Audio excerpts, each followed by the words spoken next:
Welcome to WWE 2K22. My name is Drew Gulak.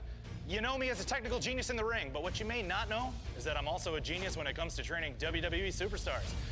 I've elevated countless careers. The results speak for themselves. Today, I'm here to train you. You probably think you already know everything. But let me tell you, you don't. How to be a great wrestler. Rey Mysterio, one of the greatest talents to ever set foot into the ring. A genuine legend. But his 619s, springboards, splashes from the top rope, how many times have you seen these moves backfire? That's because they're too flashy. They are unpredictable. No way. Throw all of that stuff in the garbage. We're gonna focus on the foundations. With my training, your help, we're gonna show Rey Mysterio how to be a winner. The Gulak way. I'll see you out there.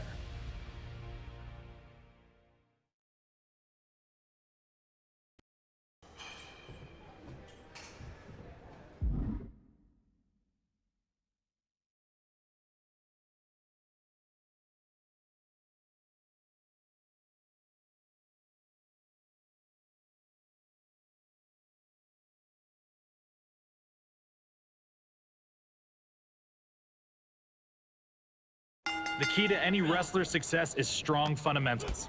Nobody knows more about fundamentals than me, and I'm gonna teach you. Let's start with basic offense, strikes and grapples, and show some aggression. Light strikes are the fastest moves you have. Use them to open your opponent's defenses. Heavy attacks deal big damage.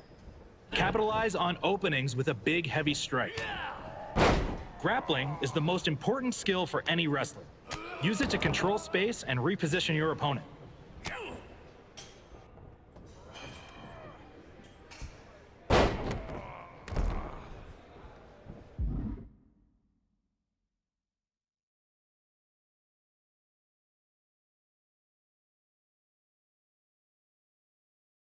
Hey, look at you. You can do the bare minimum. All right, on to the next section. Mix up your combos to stay one step ahead of your opponent.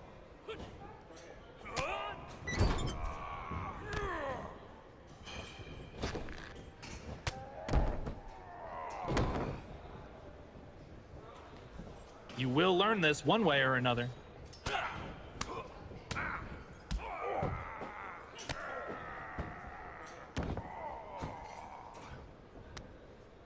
You may need flashy moves to win matches. Drew Gulak only needs a side headlock takeover.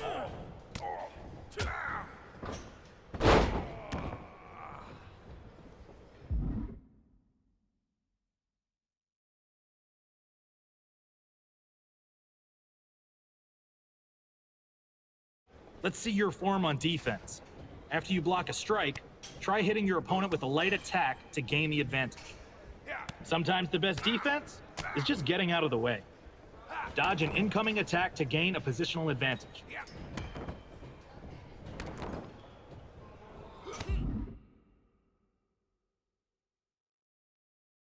Reversals are all about timing. Try to reverse right before you get hit to counter. Reversals have a small window of success, but they can change the momentum of a match in an instant.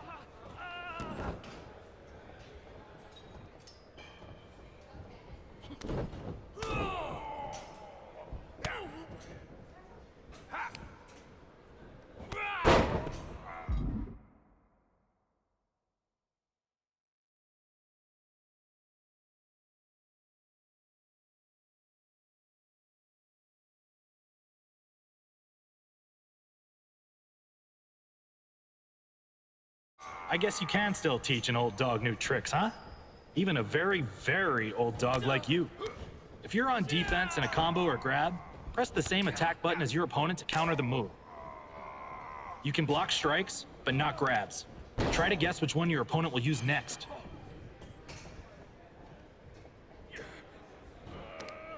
Ray, I can't teach you anything while you're on the ground.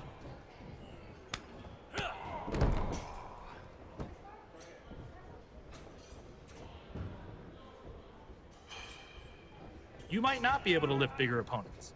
Use speed to your advantage instead.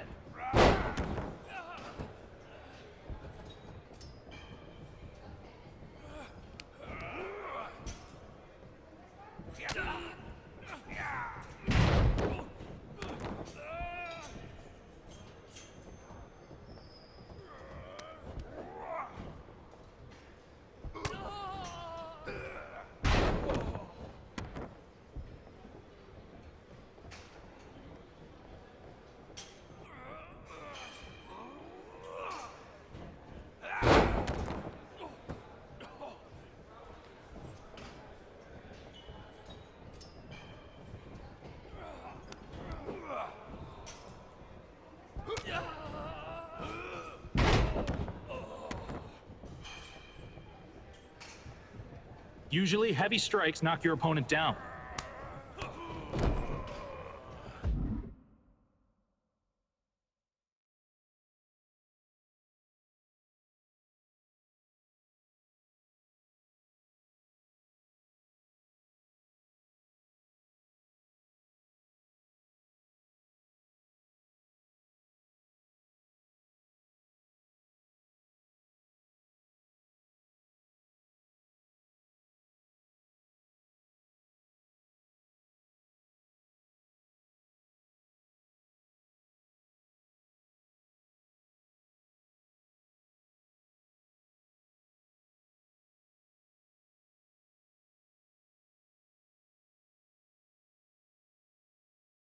All right, now we're talking.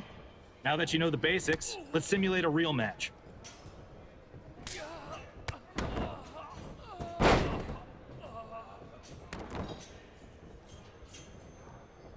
Light strikes and grapples build stun on your opponent.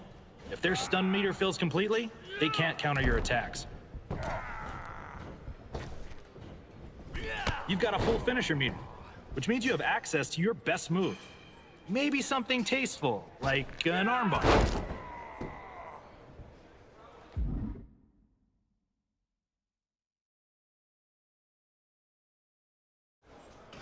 That was not part of our training. You can't do that. Ref, he's not allowed to do that. 3.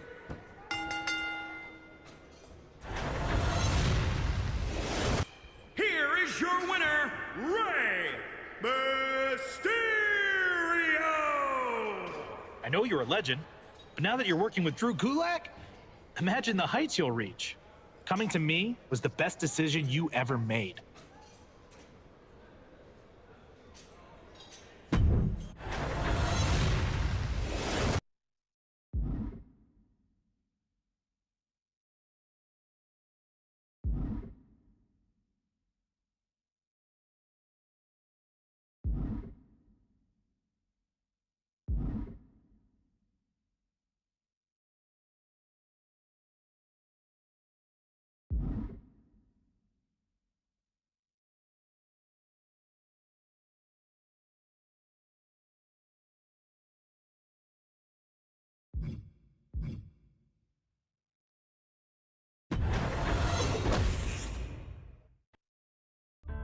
In a universe populated by monsters, giants, and larger-than-life beings, I was determined to find my own path to the top of the mountain in sports entertainment.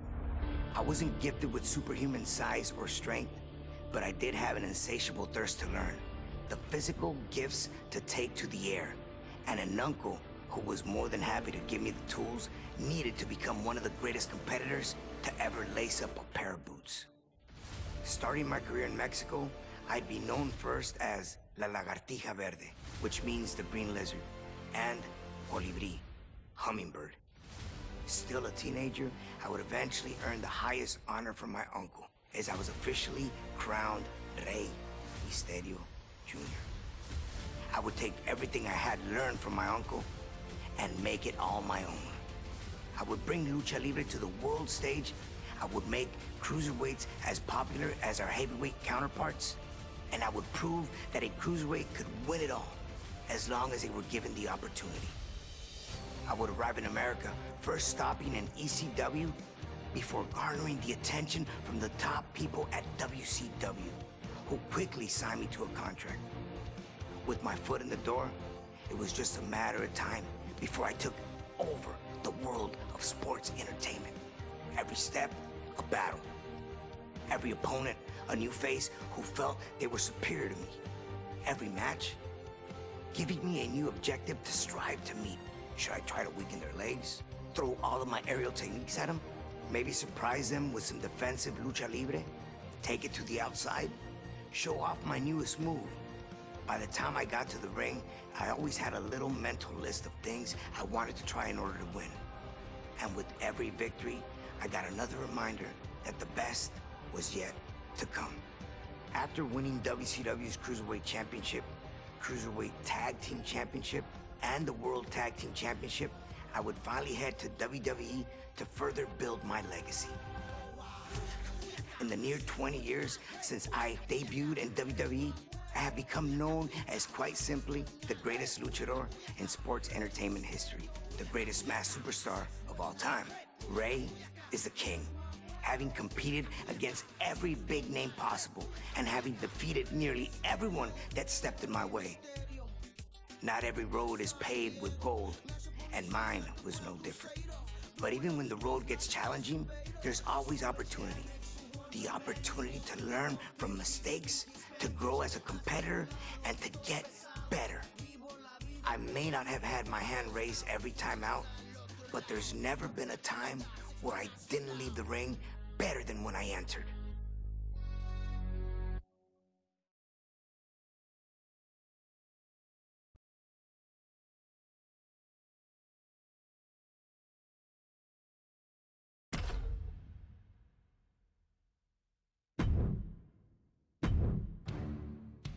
The memories behind the infamous match of Halloween Havoc 1997, which I truly believe is a match that put me on the map. I was a big fan of Eddie growing up, so to be able to forward all these years and then eventually share the ring with him was incredible. It was an honor for me to face one of the Guerreros. Overall, that match was highly important for me. The fact that I could become Cruiserweight Champion that night and defend my mask, not have to be unmasked. You know, that was something that was really in the back of my mind. I just didn't want to go through that. They were trying to take off every luchador's mask one by one, and I was on the list. So you could only imagine the stress that had built up.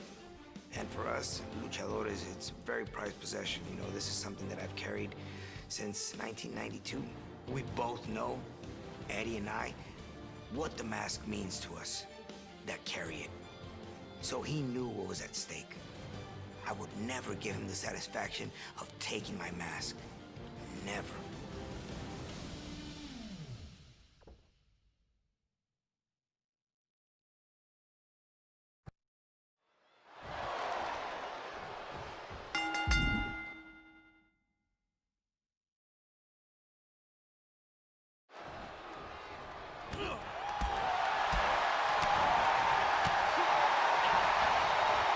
Beautiful to see when you're not on the receiving end, but it sucked being on the other end of that senton. And seeing him taunt me, you know, it kind of boosted me up. It fueled me up to keep going during that match.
Here is your winner, and still the WCW.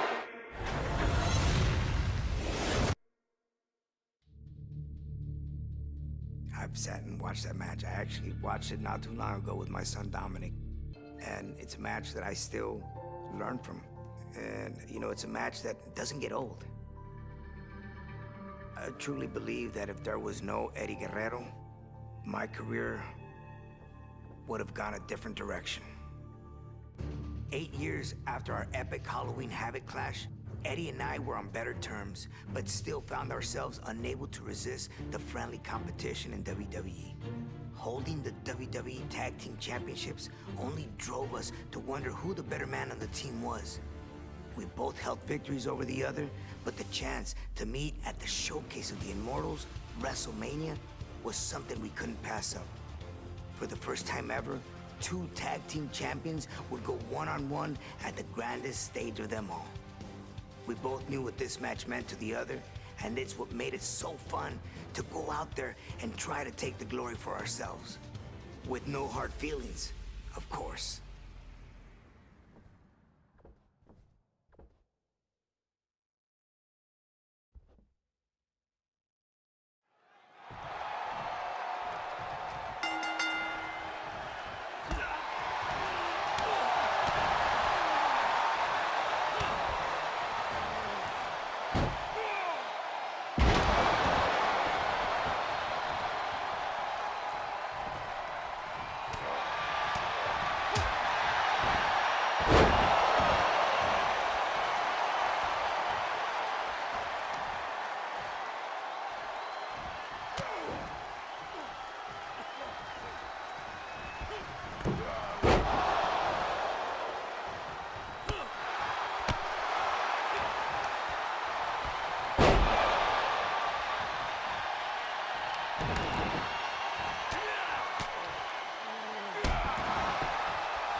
You know, I've always said that it was always very cool to just compete against Eddie. With all the extra personal stuff, Eddie has always had my respect, you know, and a year removed from being WWE champions, everything he did was so flawlessly executed, like to the T. I knew this was going to be something special and another test that was yet to come.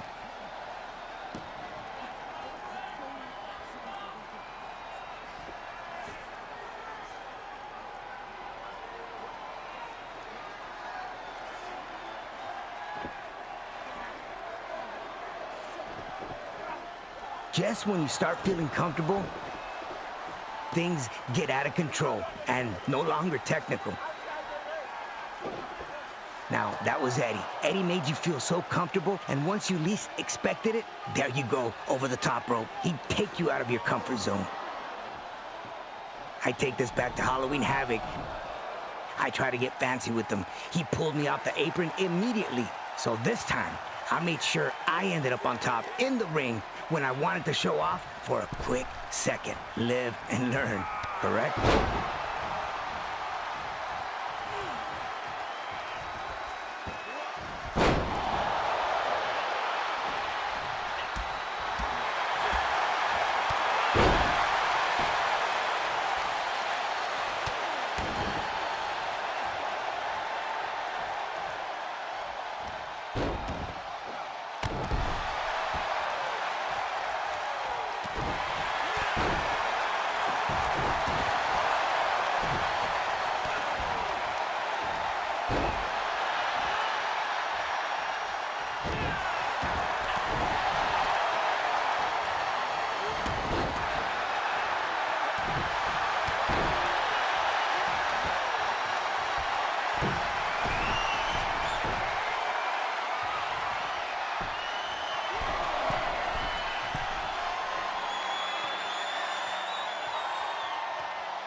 Eddie always powerful, and maybe this match felt a little different, but it was always the same old story. Eddie always had an answer for everything. I should have seen that elbow coming, though. He caught me pretty good.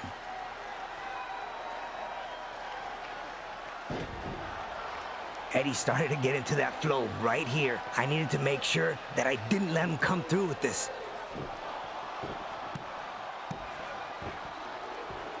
Now, I figured reversing the Three Amigos would shake him off for a second. But it barely fazed him. Before I knew it, bam! Another backbreaker, lucha libre style.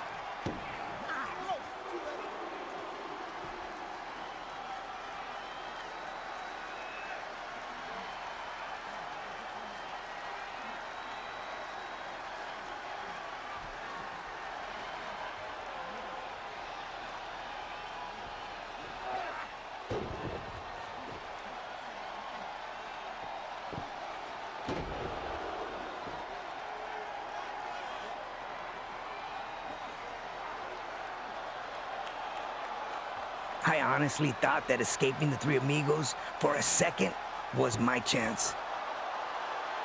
When I managed to whip Eddie into the ropes, I saw the opening and I took it like anyone else would. But again, always Eddie, he knew and had incredible ring awareness. Another backbreaker. I was really wondering if this was just not gonna be my night.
I'd like to officially welcome our newest recruit to the start of his WWE journey. You come in our sport think it's gonna be easy, but you're in for a real wake-up call. If you ask me, I think he's going to do big things here. Look out. Superman punch! That shovel's an equalizer. Spear! Spear! This is going to be one for the ages. We are going to give you the foundation to succeed in WWE. What you do with it is up to you.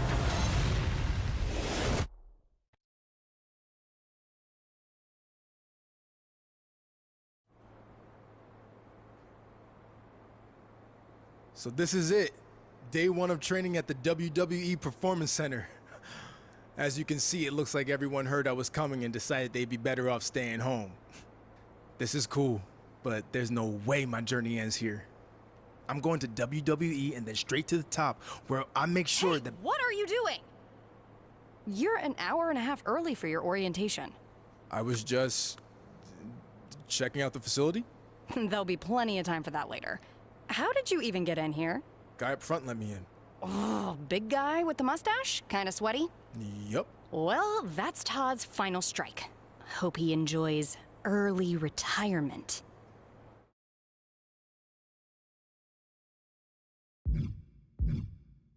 Oh, no need to get anyone in trouble. He, definitely checked my ID and even did a pat-down. Really thorough. So Todd's all right in my book. I feel very safe in his big, sweaty hands. Fine, whatever. Anyway, you're going to need to fill out your information on this and sign a bunch of waivers before you can begin training today. And when you're done with all that, there's actually a fun part. You get to design your wrestling gear in case you become a WWE superstar. You mean when I become a WWE superstar? Yeah, sure. Wait, have you been filming this entire time? Is that a problem? Filming's not allowed in here without prior consent, which you should have been told by security. Frickin' Todd. Turn it off, please.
You done with all that yet?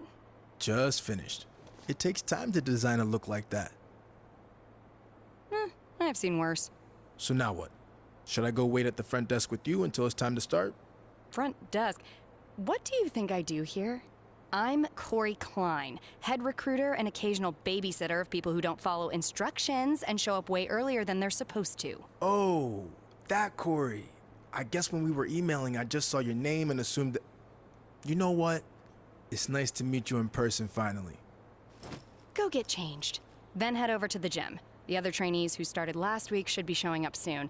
And to clear up any potential confusion on your end, they are men. Got it. Thanks.